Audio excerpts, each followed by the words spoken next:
So we're up here at Pre-Rock today, and we thought that it'd be really interesting to come and talk about this spot, because not only is it still a common pilgrimage for a lot of people who are really into running and track, this being Tracktown, but it's something that has been kind of shrouded in a little bit of mystery for a really long time. So we thought that we'd maybe touch on a couple of points and tell you a little bit about what makes Pre-Rock so interesting. Well, even like doing a little bit of research that we did, because we don't do a ton of research. Not a lot. But yeah, it's interesting, kind of the folklore that kind of comes into play, like when people talk about this spot and their feelings behind it, the emotional attachment a lot of people have to this spot, because Pre was such a mythical, legendary figure here in this community. It's a fascinating spot. Even coming up here, you kind of get the vibe, the feel of it a little bit. Absolutely. And even still to this day, Pre is kind of the bar to meet, if you will, as far as track running and the concept of perseverance, grit, yeah, lots of glory involved. Now, one of the things that I think motivated me or inspired me to come here the most is that after I've been living here for a number of years and I've heard a lot of stories about it, I actually found out a little tidbit about the story that I didn't quite realize. And what that was is that I was always told that this spot was where Pre would come to kind of relax after he had a long run, recoup and kind of stretch a little bit, and get ready for the next leg. This is actually where he died. Yeah, it's a little more macabre than that, that's for sure. It's a little dark, it's a little grisly. Listen, so as we were just talking about Pre down there, I felt something. I was moved. I saw a little trail that went up behind Pre's rock. That's where we're at right now. We've taken the trail. We are directly behind the spot where Pre died. Now, there's something crazy going on, you guys. I'm gonna be honest with you. If you look right down here, there's a car tire down there. Is that Pre's car tire? Some might say yes. Some might say no. But I'm saying yes. Oh my God. Now there was something about a second car. Well, that's kind of the grassy knoll theory, if you will, right, for local Eugenians and like the natives and whatnot. And like I said, this is my first stop even in coming up here, and it was cool that you were the catalyst to bring us up here. But I'm not sure if he was coming up this direction or coming down the hill. Coming down the hill, you can definitely see more of the angle of how that could take place. But definitely. Yeah, it's one of those. It's a rare spot in Eugene that kind of has that myth behind it. We don't have a lot of history in that regard. Yeah, he's definitely one of our bigger celebrities that we've had come from this town. Of course, Phil Knight. Everyone's familiar with Phil Knight. The town is practically owned by Phil Knight. What's up, Uncle Phil? What's up, Uncle Phil? We love you. Yeah, we love you. Size 12 and a half, Uncle Phil. If you got any sponsorship money, like maybe just kind of in a briefcase someplace, we're your boys. Yep. It's also speculated that there may have been a little bit of drinking involved. It's hard to say. 0.16 alcohol level. It's not low. Yeah. It's not low. It's not high. And it was 1975. When it all happened. So it's hard to really say. But don't drink and drive, kids. Don't drink and drive. Exactly. Call an Uber. Actually, we don't have Uber. We don't have Uber. Hey, get on that. Call Eugene City company. Council. Let's get Uber and Lyft in here.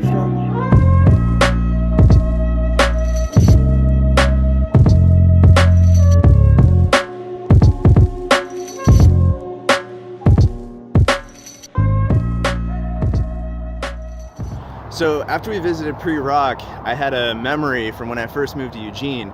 Now, just down from Pre-Rock, if you come down the street, there is a fence on your right-hand side as you come back down. Now, if you go to the very end of that fence, you go around the fence, hush hush, this is some insider information, there is an amazing lookout point. Be secretive about it. Don't tell anyone. We're hunting rabbits. Be very quiet. This is a great place to go, especially if you're trying to have a little makeout. So after you have traversed the pipe, which you'll have to do for probably a couple of yards. Traverse the pipe. you'll come to this fantastic landing point. You'll know that you're there because there's a lot of graffiti and garbage. Unfortunately. Yeah. It does kind of come with the territory. A little bit. You need an extra canister For your whipped cream. I don't know what they use these for. Kids love I to don't eat know. whipped cream. They love whipped cream apparently. in It's kind of public. gross. Yeah, it's strange.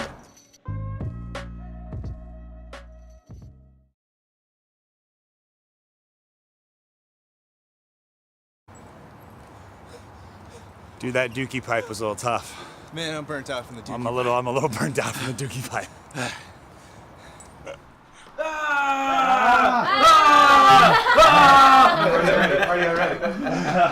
Guys, how we doing? What's going on? What's going on? bud? So what's your name? I'm Banjo. That's Banjo? Like the dog. I'm Rox. Rux. And these are the brains behind the operation, the curators of the Eugene Instrument Library. So tell us a little bit about what you guys do. Eugene's Instrument Library is a lending library. We take on memberships. It's $30 membership, and then that gives you access to whatever instruments we have in the premises, as well as access to the workshops, lessons, any educational books or programs that we have available to us.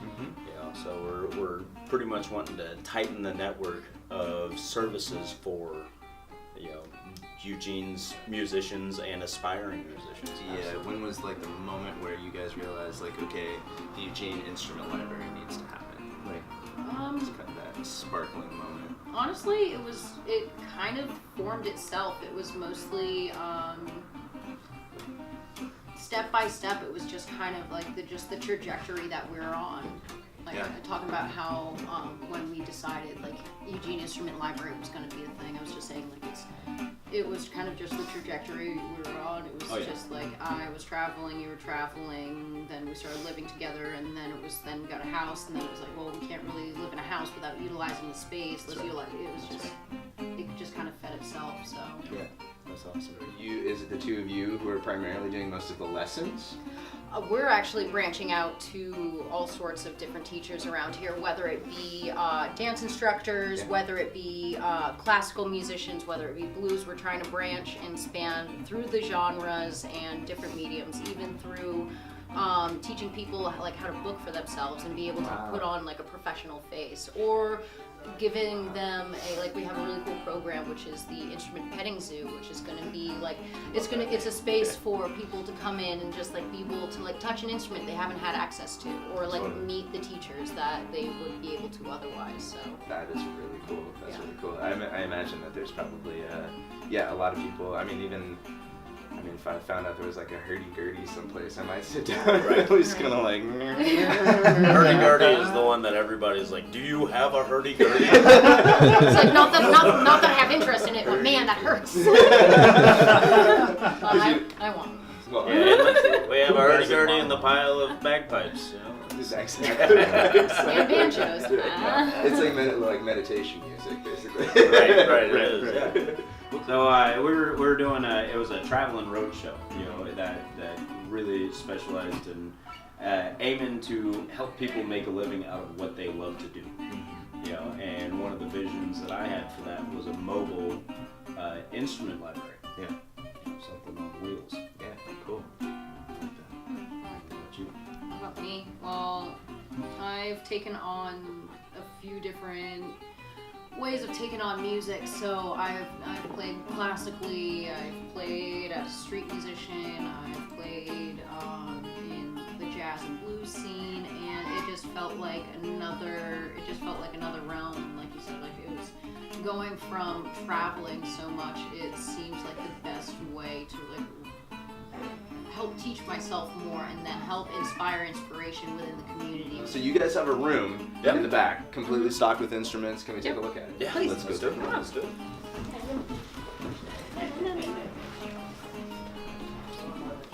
Wow.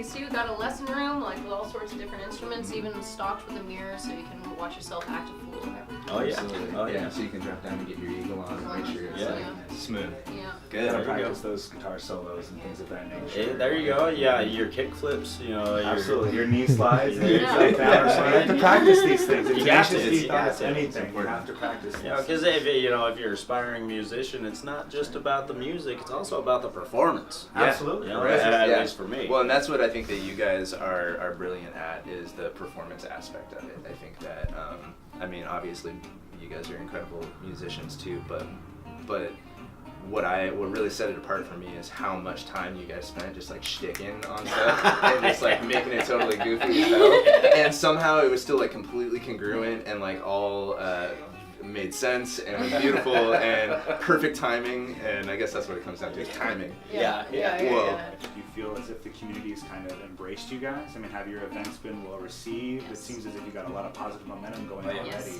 So you were here for the fundraiser, I was. and the fundraiser was a fantastic turnout. It was a good old time. It was incredible. You know, but you know, we had our first talent showcase. Yeah. It was a Sunday night talent showcase, and Rooster and his Barnyard Bucketeers played, as well as the Dirty Shirleys, and that was also an amazing turnout.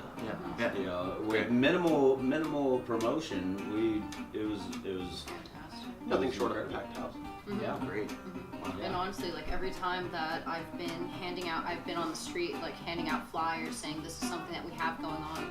Anytime that somebody sees the name Eugene's Instrument Library, their reaction is, "Oh, that's cool! Right. Like, how do I get involved with it?" That's so very it's unique. just, Yeah. I'm inspired, so Yeah. it makes me feel good. Yeah, You had a workshop just the other week about the stories they told with the instruments that they had. Oh yeah, and that was largely, you know, if you see the if you hear the tuba, right? Boom, boom, boom, boom, boom, boom. What's the Automatically image? start swaying. You automatically. What's Yeah, I know. Yeah, They all totally, started yeah, doing yeah. There's an Uh-huh. image attached to that. Yeah, It's like- absolutely. Big fat elephant. Like a yeah. Like portly gentleman. Right. Or if you imagine the stereotypical cartoon wolf like tiptoeing through a room, Yeah, right? totally. You get the like The pizzicato on like the violin. right. Absolutely. So you know, there's images attached to these sounds, and so what we did in the workshop was we analyzed the score of a Tom and Jerry cartoon. Wow. And we really narrowed down on these different sounds that had these images attached to it. There was no visual. We just listened to the score. You know, so we would play back these sounds and go, okay, what was it that made that sound? Okay, what did it make us feel? How did they do it? You know, how did they create it? Right? Yes. You know, so we even had a few instruments come in and you know display live what was That's being brilliant. done in Wow. the score. you know? Yeah, that's Very that's cool. awesome. And a lot of like those older cartoons and movies, they had like full like set musicians that were in there, and they were doing like reel-to-reel recordings, so they really didn't have like multiple takes that they could do. So that's what always kind of impressed me is that everybody is just kind of like waiting and knows exactly their cue Oh, yeah. and they're doing it. Oh, and you've yeah. only got like maybe 1 or 2 takes Oh, yeah. to get it done, and they still to this day are like something that they go back to study. Yeah, Which I think is yeah, really it is. You know, it was a full orchestra with Tom and Jerry. That's right. That's incredible. Yeah. Yeah, between plucking violins and smashing plates. Yes. Like, they had like the full section. You gotta have the smashing plates. Yeah. I think Dad Yeah. would be good at that actually. Yeah. I think that might be my favorite instrument. You gotta be I think able to I might read be- sheet music. I- yeah. So for the instruments that you guys have in here, have a lot of them been donated, or like how have you guys kind of like come across this kind of A lot of them collection? have been donated. We started with our own collection. Yeah, Awesome. I think Yeah. majority of these are donations. Yeah. Mm-hmm. Oh Yeah. my gosh. Yeah. That's amazing. Yeah. Oh, how did music touch you guys earlier on in life? Because like one of the things I thought about with this is how unique this is for kids, you know, to actually be able to like hold an instrument for the first time. Like, do you guys remember the first time you held an instrument? Like, what did that feel like? I'm raising my hand. She's Okay. ready for it. I remember. I lucked out, and I was raised by my grandmother, and the instrument or the music program was opened up to kids in like 3rd grade or so. She said I could pick anything. I picked drums. She gave me a djembe, and that wasn't quite the style I was going for. But anyways. Grandma wants you to come home with a drum set? I No, don't believe it or know. not, no. But, Is that her grandma's dream? I know, right? But like what had happened was 2 people had come to my school and they put on a whole performance of how to use and how to play these different instruments. And after, like, I can remember every step of their performance, and it impacted me so much. Then I picked cello. I didn't know what that was. Yada yada yada. Fast forward, here I am now. Doing this now, I'm looking forward to taking like our clowning performance and doing just that. I want to be able to go to schools, do the clown thing, show off like how to use different instruments, be able to get them into the instrument petting zoo. Because it's like, if they had not done that at the school that I was at, I don't know if I would have been able to pick up an instrument as early as I had. So, well, that education piece empowered you to do so. Yeah. Absolutely. Yeah. And that's like what you guys are sharing now, which is so cool about this project. Yeah. and also accessibility is like one thing that we're really striving for, because I know that finances can be a major draw on the arts, and I mean, so that's the reason a lot of these arts programs are being cut. So there's a lot of instruments in here. Yeah. So kind of as we like pan around the room, Feel free obviously to- classical guitars, cello, right? That's my favorite thing. We got banjos and so We forth. got a corner of horns. The corner of horns. Corner of horns. I like that. If you look down underneath the bongos, we got our tap shoes. I was gonna say there we those go. look like some tap shoes. Yeah. Instruments of all different types. That's right. Absolutely. And you know, this is in the in our mission statement. It says a lot about the exploration of sound. We're not gonna suggest anything to, you know, specifically about strings or bows or anything else. You know, it's you know, if it makes sound, let's get in it. Absolutely. Yeah.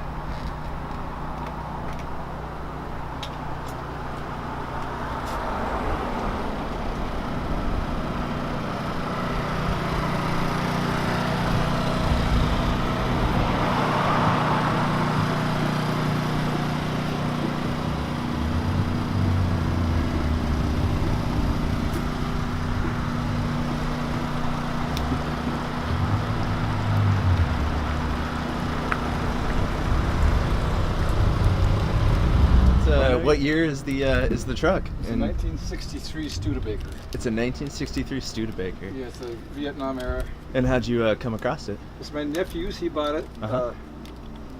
It's a. It was pretty rough when we got it. It had the wrong bed on it and stuff, and I straightened it out. And, Sure. it's kind of a hobby thing. Yeah. I put this on too good. Man. Too talented. Yeah, it's a military. It's called a deuce and a half, is what it's called. Right? Diesel engine, I assume. Yep. Everything. Hey, Yep. would you guys happen to have some extra money? Sorry, bud. Well, that's awesome. Well, how long? Could I ask you how long you've lived in Eugene? I was born here, You were born here. 1955. Wow. And what do you love about Eugene? So I like to fish a lot, you know. Yeah. I play music, Awesome. so it's a perfect place for that. Yeah. That's fantastic, man. Hey, it's a beautiful rig. You did a great job. Thank you so much. Yeah. Thank you for letting me look at it. Right on.